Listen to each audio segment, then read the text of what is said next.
Sir ऐसा होता है कि लाइफ में एक बार कुछ अचीव करने के बाद हमारी लाइफ एकदम स्टेगनेंट हो जाती है, मतलब कोई गोल ही नहीं बचता है लाइफ में। जैसे कि आपने अपने एक सेशन में कहा था कि हम खुश होते रहते हैं कि 10 साल पहले मैंने एक छक्का मारा था, और आपने जैसे बोला था कि लाइफ में मतलब 100 छक्के क्यों नहीं। लेकिन ऐसे सर नहीं हो पाता, एक बार अचीव करने के बाद लगता है कि एवरीथिंग इज गुड, ठीक है, चल रहा है। तो जैसे मैं जॉब करती हूँ तो I am happy with my job, ऐसा नहीं है कि मैं जॉब में हैप्पी नहीं हूँ, लेकिन ऐसे बैक ऑफ द माइंड चलता रहता है कि मुझे कुछ और करना है, मुझे अपना खुद का एक बिजनेस करना है। बट फिर लगता है कि कोई आइडिया नहीं है और जॉब अच्छा ही है, you are getting everything whatever you want. So sir इसका क्या सॉल्यूशन है? जो भी आपका सबसे बड़ा गोल था या गोल थे वो आपने अचीव कर लिया है, and you are living a dream life from the perspective of millions of other people, जिसके लिए वो लोग कॉम्पीट करते हैं, जिसके लिए वो लोग कोशिश करते हैं, वो सब आपको मिल चुका है। But still you are not completely satisfied with the thing that you are doing and you want to do something on your own. Back of mind में हमेशा चलता रहता है। द पॉइंट इज कि क्या करे। तो ये आइडिया कौन सोचेगा आपके लिए, that is a big question. कि आप कह रहे हो कि अभी आइडिया नहीं है मेरे पास में कि मैं क्या करूं, तो ये आइडिया कहां से आएगा, कैसे आएगा ये आइडिया कुछ भी करने का, या ये इंस्पिरेशन कहां से आएगी कुछ भी करने की? क्योंकि आप ऑलरेडी अपने कंफर्ट जोन में हो, आप ऑलरेडी एक कंफर्टेबल सैलरी ड्रॉ कर रहे हो, एक अच्छी ऑर्गेनाइजेशन में हो जहां का वर्क एटमोस्फेयर अच्छा है, सब कुछ बढ़िया है। तो उसको छोड़ करके अपना कुछ करना मतलब एक बहुत बड़ा टास्क, जीरो से वापस से सब कुछ शुरू करना होगा। Yes sir. अब बिजनेस में आपको पता ही होगा, ग्लोबली बहुत सारे सर्वेज हुए हैं जहां पे पता लगा है कि 90% of the businesses fail with in 3 years। तो अब सवाल उठता है कि ये आइडिया कहाँ से आता है, कैसे आता है, और ये इंस्पिरेशन कहाँ से आती है? आपको क्या लगता है ये आइडिया कहाँ से आएगा आपको, अगर कभी आया तो? मुझे लगता है कि कोई जैसे प्रॉब्लम है जो मैं अपने आसपास फेस कर रही हूँ, या मैं लोगों को देख रही हूँ कि वो लोग फेस कर रहे हैं, और ऐसा लगता है कि मैं शायद कुछ अपना स्टार्टअप करके क्या मैं वो प्रॉब्लम का सॉल्यूशन परमानेंटली निकाल सकती हूँ। व्हाई नॉट, बताओ एनी प्रॉब्लम्स जो आप फेस कर रहे हो या आपको लगता है कि आपके जैसे और भी लोग फेस कर रहे हैं, उसको देखते हैं बिजनेस मॉडल में कैसे कन्वर्ट करेंगे, बताइए। बिजनेस मॉडल में अभी बिजनेस को छोड़ दीजिए, आप बस वैसे ही सोचिए कि क्या क्या प्रॉब्लम्स हैं जो आपने फेस करी है, या क्या क्या आपकी नीड्स हैं जो आप कहीं ना कहीं से पूरी कर रहे हैं, और जिसको सोच करके आपको पैशन आता है कि हाँ मैं शायद इससे मिलता जुलता कुछ कर सकती हूँ या ऐसा कुछ कर सकती हूँ। एनवायरमेंट को लेके सर हमेशा आता है, मैं थोड़ा नेचर लवर हूँ, तो लगता है कि ये जो पॉल्यूशन हो रहा है या फिर ये जो कचरा इधर उधर देख के बहुत खराब लगता है। लेकिन बहुत सारे इनिशिएटिव गवर्नमेंट ने भी लिया है, तो लगता है कि शायद इसका कोई सॉल्यूशन ही नहीं है। अभी हम एक स्टेप आगे बढ़े, जहां पर भी अभी हम थे उससे हम एक स्टेप आगे आ गए। अब आप ये कह रहे हैं कि आपको एटलीस्ट ये पता है कि आपका पैशन क्या है, यानी you are basically a nature lover. Gardening का भी शौक है आपको, करते हो आप खुद? Yes sir, yes sir. मतलब दो तरह के नेचर लवर होते हैं, एक वो होते हैं जो कहते हैं कि माली को बोल दिया चल भाई ध्यान रख पौधों का और पानी दे और ये कर वो कर, आप खुद करते हो यस सर। और आपको अच्छा लगता है वो करके? यस सर, बहुत अच्छा लगता है। अच्छा, तो इसी से क्या कनेक्टेड हो गया, फार्मिंग भी कनेक्टेड हो गया? एक्चुअली सर मेरा बैकग्राउंड भी है, मतलब मेरे दादा परदादा। उन्होंने फार्मिंग करी हुई है, तो आपको मतलब आपकी फैमिली में कुछ लोग होंगे जो शायद अभी भी फार्मिंग कर रहे होंगे दूर रिलेटिव्स में इधर उधर, यस सर। तो उससे रिलेटेड कुछ क्यों नहीं करते? कहते हैं ना रोटी कपड़ा मकान, ये तीनों चीजें ऐसी हैं जिसकी जरूरत कभी भी खत्म नहीं होगी, मतलब जिसकी नीड कभी भी खत्म नहीं होगी। बिजनेसेस आएंगे और जाएंगे, लेकिन जो फूड से रिलेटेड बिजनेस है वो तो हमेशा रहेंगे ना, खाना तो चाहिए ही ना, तो कोई तो उस नीड को पूरी करेगा। और आजकल सर ये भी होता है कि मतलब जो वेजिटेबल्स एंड फ्रूट्स है वो अच्छे क्वालिटी के मिलना बहुत मुश्किल है। अब हम एक स्टेप और आगे आ गए, ऐसे ही धीरे धीरे एक एक करके हम स्टेप आगे बढ़ते हैं, इसको बोलते हैं बेबी स्टेप्स लेना। अभी आपने कहा कि मैं नेचर लवर हूं, अब आप कह रहे हो कि एक बड़ी प्रॉब्लम है कि हमको ऑर्गेनिक फ्रूट्स और वेजिटेबल्स मिलना बड़ा मुश्किल है, जो मिलते हैं वो सब बहुत ज़्यादा उसमें पेस्टिसाइड्स होते हैं, बहुत ज़्यादा उसमें मिलावट होती है और वो हेल्थ के लिए अच्छा नहीं होता है।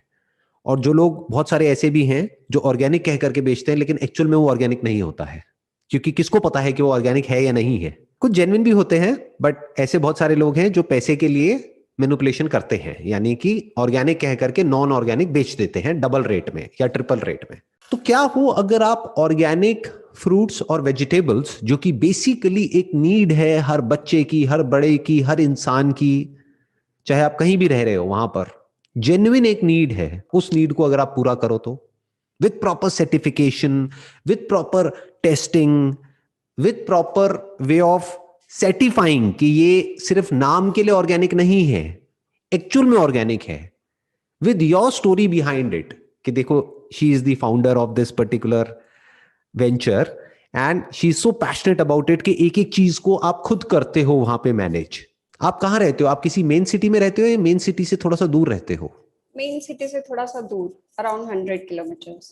तो ये एक बहुत बड़ा एडवांटेज है आपको, शायद आपको खुद को भी पता नहीं है, क्योंकि मेन सिटी से दूर का मतलब क्या कि वहां पर लैंड बहुत सस्ती है। कहाँ रहते हैं आप? Khambhat, 100 kilometres from Ahmedabad and 75 kilometres from Vadodara. तो ये अब एक बहुत बड़ा एडवांटेज है, क्योंकि अगर आप कहते कि मैं अहमदाबाद में रहती हूँ या मैं मुंबई में रहती हूँ या मैं दिल्ली में रहती हूँ, तो ये जो आइडिया जिसकी अभी हम बात कर रहे हैं ना, ये करना ऑलमोस्ट नेक्स्ट टू इम्पॉसिबल हो जाता है, क्योंकि वहां पे लैंड बहुत महंगी है और अगर रेंट पे लेकर के आप कुछ करते हैं तो बहुत महंगा है। तो आपको पूरा ही अपना जो बेस है उसको शिफ्ट करना पड़ेगा, अपने घर को शिफ्ट करना पड़ेगा। तो वो एक बहुत बड़ा टास्क हो जाता है बहुत सारे लोगों के लिए। बट आप अभी ऑलरेडी जहां रह रहे हैं उसके आसपास में, मतलब 10 किलोमीटर के रेडियस में आप देखेंगे बहुत सारी फार्मलैंड है जो कि अगर आप रेंट पे लेते हैं या खरीदते भी हैं तो बहुत ही रीजनेबल अमाउंट में आपको मिल जाएगी, छोटी सी फार्मलैंड से अगर आप शुरू करते हैं तो। और बेसिकली क्योंकि आप अहमदाबाद के पास में हैं तो अपने 100 किलोमीटर के रेडियस में आप इसको सप्लाई कर सकते हैं, ये जो भी आप प्रोड्यूस करेंगे। अब क्या क्या किया जा सकता है? बहुत कुछ किया जा सकता है। शुरू में आप ज्यादा कुछ करने की बजाय आप बिल्कुल टारगेटेड किसी फ्रूट या वेजिटेबल या मिल्क या किसी भी ऐसी चीज से आप शुरू कर सकते हो जिसके लिए आप बहुत ज्यादा पैशनेट हो, जो आपको पर्सनली बहुत पसंद है। क्योंकि और कुछ नहीं तो और कोई ले ना ले, आपके घर में तो आपको ऑर्गेनिक वो चीज खाने को मिलेगी, तो बुरा थोड़ी ही है। तो आप ये मत सोचो कि मैं कोई बिजनेस कर रही हूं, आप ये सोचो कि जीने के लिए हमको खाना चाहिए, यानी सर्वाइवल के लिए आपको आपकी फैमिली को खाना चाहिए, दैट टू अच्छा खाना चाहिए, क्योंकि ये जो पेस्टिसाइड्स हैं, केमिकल्स हैं, इसकी वजह से कैंसर तक हो जाता है, बहुत सारी बीमारियां हो जाती है जो हमको पता ही नहीं लगती हैं। तो what you need is a regular supply of fresh fruits and vegetables for your family and your relatives and your friend circle. अगर आप ये काम करोगे तो आपकी फैमिली में और आपके रिलेटिव्स में और फ्रेंड सर्कल में कितने लोग होंगे जो कि कहेंगे कि हम आप पे ट्रस्ट करते हैं, कि अगर आप कर रहे हो तो अच्छा ही होगा, आप हमारे को भी भेज दो, we will buy it from you. कितने होंगे ऐसे? So many sir. तो आपका बिजनेस तो शुरू हो गया। ऐसे तो बिजनेस शुरू होता है।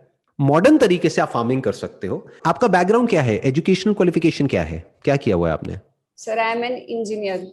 बहुत बढ़िया। तो अपनी इंजीनियरिंग की जो पढ़ाई आपने करी है और जो आपके पास में नॉलेज है उसको यूज करो, because it is about engineering. Right sir. Farming is more about engineering rather than farming, कि आप उसको लेटेस्ट जो टेक्नोलॉजीज आ रही हैं उसको यूज करके किस तरीके से आप इस प्रॉब्लम का सोल्यूशन निकाल सकते हो। क्योंकि ऑर्गेनिक में प्रॉब्लम क्या होती है, कीड़े लग जाते हैं बड़ी जल्दी, इसीलिए पेस्टिसाइड्स और उन सब का यूज किया जाता है। तो अब आपके लिए एक बहुत बड़ा चैलेंज है कि ऑर्गेनिक देना है लेकिन कीड़ों से बचाना है। तो अब ये यहां पर आपका एक इंजीनियर का दिमाग काम आएगा, and you are creating something which is of use not just for you but आपकी फैमिली में, आपके फ्रेंड सर्कल में, और ऐसे बहुत सारे लोग जिनको आप नहीं भी जानते, ऐसे हजारों लोग, उनकी फैमिली के लिए, उनके बच्चों के लिए आप एक एक्चुअल में बहुत अच्छा काम कर रहे हैं। तो आप अपनी एक वेबसाइट बना सकते हैं जहां से आप डायरेक्टली इन चीजों को सेल भी कर सकते हैं, प्लस बहुत सारी ऑनलाइन प्लेटफॉर्म्स हैं उनके थ्रू भी सेल कर सकते हैं, उस पर भी ये वाले ऑप्शंस अवेलेबल हैं। बहुत सारे ग्रोसरी स्टोर्स हैं ऑनलाइन, वहां से भी कर सकते हैं। और इसका रिक्वायरमेंट कभी खत्म नहीं होगा, मतलब ही नहीं, कभी खत्म हो ही नहीं सकता। इसको एक स्टेप और आगे बढ़ाते हैं। आपकी फेवरेट फ्रूट्स और वेजिटेबल्स क्या हैं जो आपके माइंड में आ रहे हैं कि अगर आपको लगे कि ये अगर मैं खुद प्रोड्यूस करूं अपने हिसाब से तो मैं इसको खूब खा सकती हूँ? वेजिटेबल में लाइक ड्रम स्टिक्स और भिंडी, ये सब पसंद है। लेकिन इसके लिए क्या करना होगा? अपने कंफर्ट जोन से बाहर आना होगा। आपको कहते हैं ना, अपने हाथ गंदे करने होंगे, यानी फील्ड पे उतरना होगा। यस। वो हम ज्यादातर लोग नहीं करना चाहते, क्योंकि सोचो वहां पर जब आप काम करोगे, क्योंकि खुद शुरू में थोड़ा तो इन्वॉल्व होना ही पड़ेगा, पूरी तरह से आप लेबर के भरोसे नहीं छोड़ सकते हो। तो धूप है, बारिश है, कुछ भी है, किसी भी तरह का वेदर है, आपको वहां पर फील्ड पे जाना है, करना है। तो अगर तो आप पैशनेट हो एक्चुअल में इस सबको लेकर के, कि एक बीज से लेकर के फाइनल जो प्रोड्यूस है वहां तक का जो पूरा प्रोसेस है उसको आप मॉनिटर कर रहे हैं और फिर उस प्रोड्यूस को आप एक्चुअल में डिस्ट्रीब्यूट कर रहे हैं, if you are really passionate about all of this, तो बहुत कुछ किया जा सकता है। There is no limit to what you can do. और जरूरी नहीं है कि इसमें आप खुद ही अपनी फार्मलैंड लें या खुद ही वो करें, आप फार्मर्स से टाइप भी कर सकते हैं। जिनके पास में ऑलरेडी लैंड है। फॉर एग्जाम्पल वो कहते हैं कि हमारे पास में 10 एकड़ लैंड है, तो उनसे पूछो आप कितना कमाते हो, तो अब वो कहेंगे कि बेसिकली इस लैंड पर हम ये प्रोड्यूस करते हैं और साल का हम इतना कमाते हैं। तो आप उनको बोलो कि जितना आप कमाते हो उसका 20% ऊपर मैं आपको देती हूं। आप पहले से अपनी कैलकुलेशंस कर लो कि अभी वो वहां पर ये प्रोड्यूस कर रहे हैं, इस वजह से वो इतना कमा रहे हैं, अगर ये ना करके मैं ये प्रोड्यूस वहां पर करती हूं तो मैं इतना कमा सकती हूं। तो आपको लैंड में इन्वेस्ट करने की जरूरत नहीं है, लैंड रेंट पे लेने की जरूरत नहीं है, खरीदने की जरूरत नहीं है। इस तरह से आप बहुत सारे फार्मर्स से टाई अप कर सकते हो। आप क्या बोलोगे उनको, मशीनरी हम देंगे आपको, लैंड आपकी, प्लस आपको मिनिमम गारंटी देंगे कि अभी आप मान लो महीने का 50,000 रुपए कमा रहे हो तो 60,000 रुपए की गारंटी मेरी, मैं लिख करके आपको दे रही हूं कि 60,000 रुपए महीना आपको मिलेगा। आप जैसे काम कर रहे थे अपने फार्म पे वैसे ही करोगे, you will get 60,000 rupees plus you will get share in the profit also. कि अगर मान लो हमने इस लैंड से 2 लाख रुपए कमाया तो उसमें भी 10% आपको मिलेगा। तो आपको कितना मिला, अभी 50,000 मिल रहा था, प्लस 60,000 की मैंने गारंटी दी, प्लस 20,000 और, यानी 80,000 रुपए। तो आपको 50,000 नहीं मिलेगा, 80,000 मिलेगा। Actually, I can start this. Actually, my father owns land. अच्छा, ओ फिर तो बहुत आसान हो गया आपके लिए, फिर तो बहुत ही आसान है, फिर तो कुछ करना ही नहीं है। और क्या घर से बहुत दूर है या आसपास ही है जो लैंड है? आसपास ही है। तो आप आराम से जा सकते हो, कर सकते हो, वहां पे मॉनिटर कर सकते हो। अब बस अपने घर वालों को कन्विंस करना बड़ा मुश्किल होगा इसके लिए, क्योंकि वो कहेंगे तुम्हारा दिमाग खराब हो गया क्या। Exactly. It's okay. I'll try. हाँ हाँ, नो प्रॉब्लम। देखो, इसको प्रेशर लेकर के मत करना, जो भी करो, और जरूरी नहीं है अभी करना है, may be after 2 years 5 years 10 years, कभी फ्यूचर में भी कर सकते हो, अगर कभी अंदर से आए तो, इंस्पिरेशन आए तो। बट द पॉइंट इज किया जा सकता है। मैं पैरेलल भी स्टार्ट कर सकती हूँ जब तक मतलब मेरा सेटअप ना हो जाए पूरा। व्हाई नॉट, वो भी हो सकता है, क्यों नहीं हो सकता, है ना। कि आप जॉब कर रहे हो लेकिन वीकेंड्स पे आप वहां पर जा रहे हो, जा करके मॉनिटर कर रहे हो, और अपनी टीम आपने रख ली। शुरू में किसी एक पर्सन को भी रख लिया जो कि रिलायबल है, उसको रख लिया सुपरवाइज करने के लिए, और बाकी जो लोग हैं काम करने वाले वो तो है ही वहां पर फील्ड पर, वो लोग काम कर लेंगे। तो ये भी हो सकता है, साइड बाय साइड भी किया जा सकता है। मतलब एक तरह का एक्सपेरिमेंटेशन हो गया। फिर अगर इंटरेस्ट आने लग जाए तो फुल टाइम इसमें स्विच कर जाओ।